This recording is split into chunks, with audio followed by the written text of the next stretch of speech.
Welcome to Study Watch. The tiny teacher के second part को शुरू करते हैं। ये स्टोरी एनसीईआरटी के क्लास 6 की इंग्लिश सप्लीमेंट्री के चैप्टर फर्स्ट की है, जिसका नाम है द टाइनी टीचर, और ये उसका सेकेंड पार्ट है। The queen ant has a pair of wings.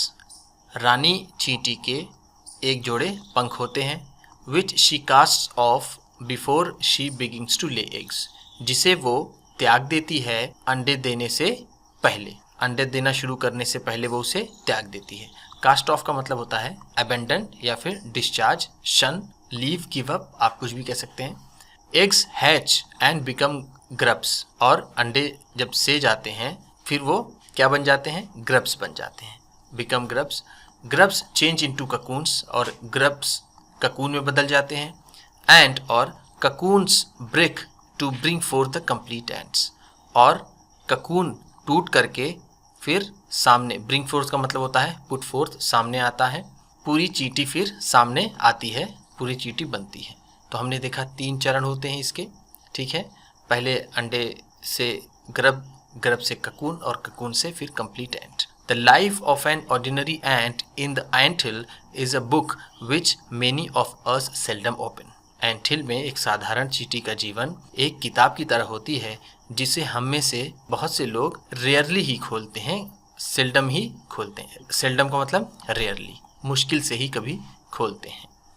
आगे देखते हैं। The queen is a mother of the entire population of the colony. रानी चींटी पूरे कॉलोनी के जनसंख्या की माता होती है। एंटायर का मतलब whole, complete. It lives for about 15 years. ये लगभग 15 वर्षों तक जीती है। It has a pair of wings. इसके एक जोड़े पंख होते हैं। But bites them off after its wedding flight. लेकिन ये इसे त्याग देती है, छोड़ देती है। बाइट्स देम ऑफ का मतलब भी निकाल देती है अपने वेडिंग फ्लाइट के बाद, यानी बाहर निकलने के बाद ये इसे त्याग देती है। देखते हैं वेडिंग फ्लाइट क्या है। This flight takes place on a hot summer day. ये फ्लाइट है, फ्लाइट का मतलब उड़ान, फ्लाइट का मतलब उड़ान। ये उड़ान जब ये उड़ती है, कब निकलती है बाहर? ये हॉट समर डे, गर्मी के दिन में ये निकलती है। टेक्स प्लेस का मतलब होता है घटित होना, अकर, जिसे हैपन कहते हैं। तो ये उड़ान कब घटित होती है? हॉट समर डे में। The queen leaves the nest. रानी अपना नेस्ट, अपना एंटहिल छोड़ देती है। एंड और goes out to meet a male ant. ये एक मेल एंट से मिलने चली जाती है। और ड्रोन, या फिर जिसे हम ड्रोन कहते हैं, उससे मिलने चली जाती है। High up in the air, कहाँ मिलती है ये? हवा में, बिल्कुल ऊंचाई पर। On its return to earth, जब इसके धरती पर आने पर, जब ये वापस आती है धरती पर, it gets rid of its wings. ये अपने पंखों से छुटकारा पा लेती है। गेट रिड ऑफ का मतलब होता है छुटकारा पाना। एंड और then does nothing but lay eggs, और फिर वो अंडे देने के सिवा कुछ नहीं करती। Does nothing but lay eggs का मतलब अंडे देने के सिवा कुछ नहीं करती। Eggs hatch and grubs come out. अंडे से जाते हैं और इसमें से बाहर ग्रब्स निकलते हैं। Soldiers guard them. सिपाही इनकी रक्षा करते हैं, इनको सुरक्षा प्रदान करते हैं। Workers feed and clean them, और काम करने वाले इन्हें खिलाते हैं और इन्हें साफ करते हैं। And also carry them about daily for airing, exercise and sunshine, और इन्हें कैरी देम अबाउट, इन्हें ले जाते हैं रोज बाहर कि क्या करने? इन्हें हवा खिलाने, इनकी एक्सरसाइज कराने और इन्हें धूप दिलाने। 2 or 3 वीक लेटर, 2 या 3 हफ्ते बाद, grubs become cocoons. Grubs cocoon बन जाते हैं। एंड और लाई विदाउट फूड और एक्टिविटी फॉर 3 वीक्स और मोर, और ये 3 हफ्तों से ज्यादा तक बिना किसी खाने के और एक्टिविटी के रहते हैं। देन फिर ककून्स ब्रेक, फिर ककून्स टूटते हैं। एंड परफेक्ट एंड्स अपीयर, और उसके बाद कंप्लीट एंड, पूरी परफेक्ट एंड आती है, तब ये जाके कंप्लीट एंड बनती है। नाउ अब it's time for teaching and training. अब इनका समय सीखने का और ट्रेनिंग का होता है। टीचिंग का मतलब सिखाया जाना, और ट्रेनिंग का मतलब इन्हें ट्रेन करना।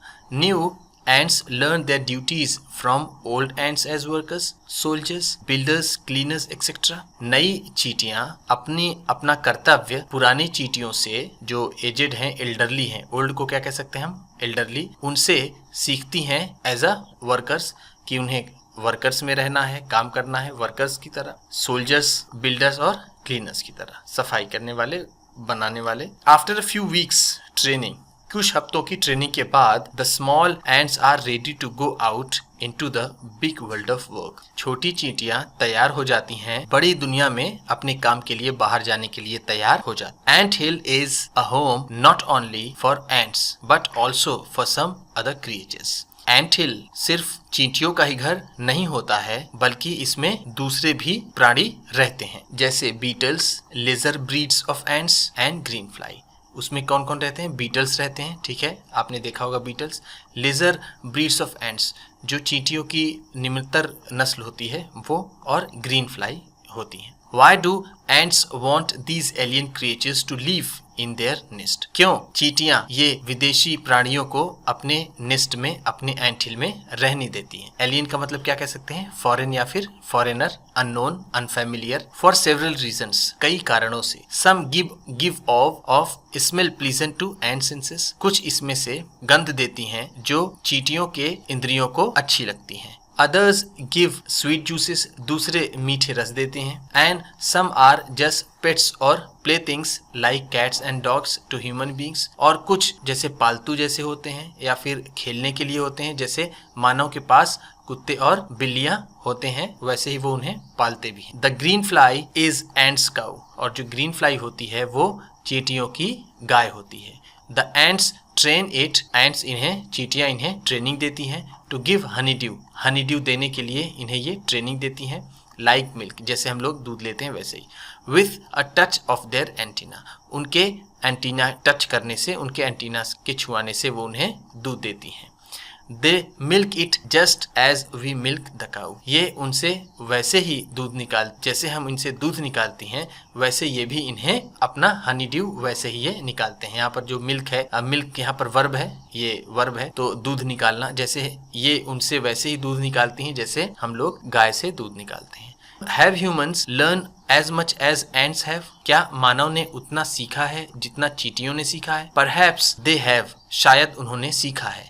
But लेकिन they haven't put their learning to good use, लेकिन उन्होंने अपनी शिक्षा का सही उपयोग नहीं किया है। लर्निंग का मतलब शिक्षा हम कह सकते हैं। They may still learn a few things from this tiny teacher, ये अब भी, स्टिल का मतलब अब भी, दे में स्टिल लर्न, वो अब भी कुछ, अ फ्यू थिंग्स, वो कुछ चीजें सीख सकते हैं इस छोटे अध्यापक से। क्या क्या सीख सकते हैं? हार्ड वर्क, कड़ी मेहनत, सेंस ऑफ ड्यूटी, कर्तव्यनिष्ठता, एंड डिसिप्लिन, और अनुशासन, क्लीनलीनेस, स्वच्छता, केयर फॉर यंग वंस, छोटों की देखभाल करना, एंड और एबव ऑल, सबसे बड़ी चीज, a firm loyalty to the land where they live, और सबसे ज्यादा दृढ़ वफादारी अपने धरती के प्रति जहां वो रहते हैं।